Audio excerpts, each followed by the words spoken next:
The sponsor of today's video is PCBWay. If you have any projects that you want to get done and or assembled, then PCBWay is going to be a great choice. I've been using them for the past couple years and by far one of the best services I've used, whether you're a hobbyist and or professional alike. So definitely check the links down below. Hey, what is up guys, and welcome back. So it's been quite some time since I've released real flight footage, and that's due to the weather, and it's finally clearing up and it's absolutely beautiful outside. So I have been flying again, and we have this quadcopter to take a look at. Now, I personally hate pushers because I've never had a great experience with them, but this one takes it on a whole new level in many different ways, which we'll get into right now. Now, the first thing you want to know is that it comes in two different flavors. You have your HD variant, which is the one I have here, and your analog. Now, I personally would prefer the analog variant, but that's because I'm in Europe and I'm limited to 25 milliwatts. And you'll see that from the footage why I hate the DJI Air unit to fly legally, at least in Europe. It's pretty bad at 25 milliwatts. However, that's the only real downside to the DJI FPV in Europe. Now, as you can tell, again, it's a pusher and it's supposed to be holding a naked GoPro. And what's really nice, they even provide you with all of that stuff. So you have your naked GoPro mount, your accessories, extra set of props, some antenna protectors, and two battery straps along with this one right here. We do see we have a low ASR capacitor attached, which is also really great. And as you can tell, it takes an Xt60. Now, this thing is rated to be flown with a 450 milliamp to 650 milliamp battery, 4S to be exact. Now, I was flying this on 550 milliamp, and I literally got 5 minutes of flight time, which is incredible. And not only that, the overall power is really good. And again, one more thing, the quietness is insane. I have never flown a pusher of this type this quiet. It feels like it just has a silencer on the props. It's insane. It was a real joy to fly. Now, putting that on the side, let's actually take its measurements here and its weight, or we should just say really its weight here. And I also did have to do something to this, which was add the receiver, because it didn't come with a receiver. Now, if you don't have super proper soldering skills and you didn't want to take this whole thing apart completely, unless your hands are very coordinated and stable while you're hitting tiny pads. And I'll get into that in a bit here.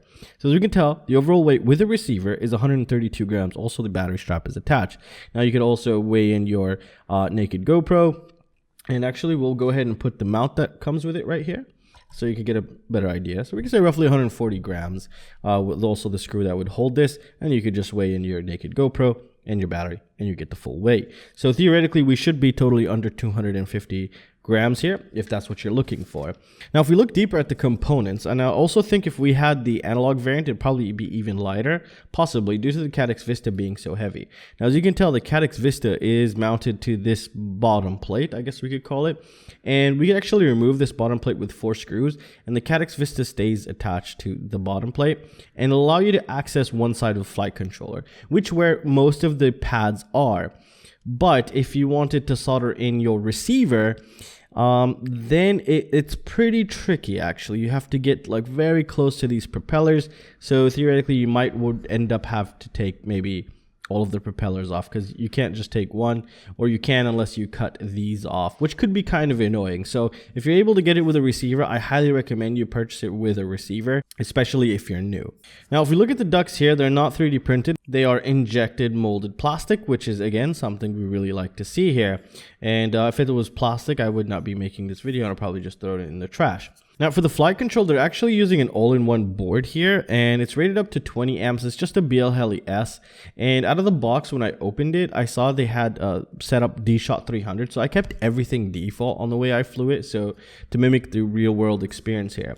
Now, again, I was flying this on 550 milliamp, and it's rated up to 750 milliamp, so you could probably get some pretty decent flight time. So what they're stating on their website of 5.5 minutes of flight time is pretty respectable, and I think is very achievable. I mean, on a 550 with no camera, I was able to hit around 5 minutes, which was really nice actually. Now, other than the ESCs, the flight controller that's being used inside is an F4 here. Not that it makes a big difference, and as you can tell, we have this wire portraying out here, and this is supposed to go into your naked GoPro. And what's really nice about this is out of the box, it has, I think, user 1 in the modes tab where you choose angle and arm and stuff. If you scroll down, you'll see one of them enabled. and that is actually to enable and disable the camera. Now, I don't know if it enables and disables the recording or just it allows it to boot up. I'm not sure about that because I don't have a naked GoPro and I still haven't made mine. And what I can see also, it'd probably hold an Insta360 Go just absolutely gorgeously as well. The overall performance was really good, and it was slightly windy at times, but it held its position very well. However, speaking about the overall flight experience, the tune wasn't the best possible, especially for acrobatics. There was a lot of bounce backs if I were to do anything super aggressive, and the rates were, I think, a bit too high, but that's something you could easily modify. It's not a deal breaker, and if you're flying smooth, none of that actually translates to your video feed or the overall quadcopter, but it is something to keep in mind here. Now, from actually using this thing, I can honestly say this is going to take a lot to beat in terms of the 2.5 to 3 inch pusher quadcopters. And the overall performance and the quiet and the stability in air was absolutely phenomenal. But again, the only thing I really dislike about this, but I guess it goes to with many other pushers, is the ease of access to the flight controller. That could be the most annoying.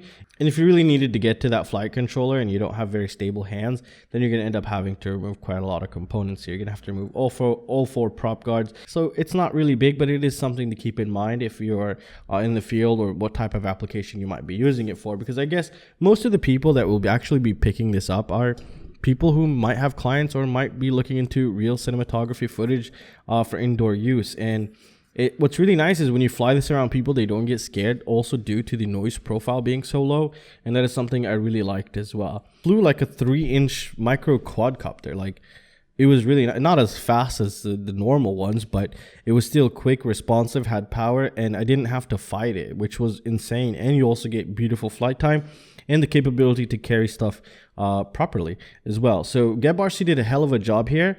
9 out of 10. You know, it's just insane here, and definitely a keeper here. So I'm definitely going to be keeping this one just because of just how it flew.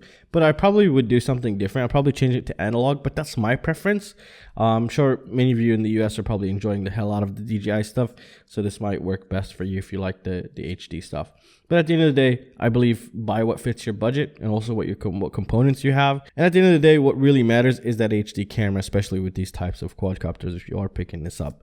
And well, I'm gonna leave it at that, guys. Everything is linked down below. If you can check those out, those greatly support channel, come join my Patreon. I'll be doing a lot of awesome cool stuff there. And well, that's it. I'll see you guys in the next one. Peace.